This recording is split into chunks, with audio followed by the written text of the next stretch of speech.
முதல்ல திருமாவளவன் அவர்கள் தன் கட்சி தன் கூட்டணியில் இருக்கிறவங்களுடைய பாஜக ரகசிய பந்தங்களை பற்றி கவலைப்படணும்.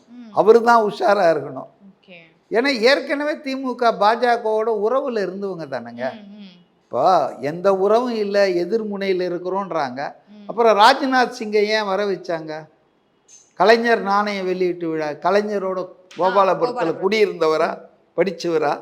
எதுக்காக? அவர் ஒரு RSS பிரமுகருங்க, hard core. Yogi Adityanath UP chief minister, இதுக்கு முன்னால் சீஃப் மினிஸ்டர் இருந்திருக்கார் ராஜ்நாத் சிங். எல்லாம் ஆர்எஸ்எஸ் பட்டறையில் புடம் போட்ட தங்கங்கள். அப்படி இருக்கும்போது அவரை கொண்டு கலைஞருடைய நாணயத்தை வெளியிட்டாங்கல்ல.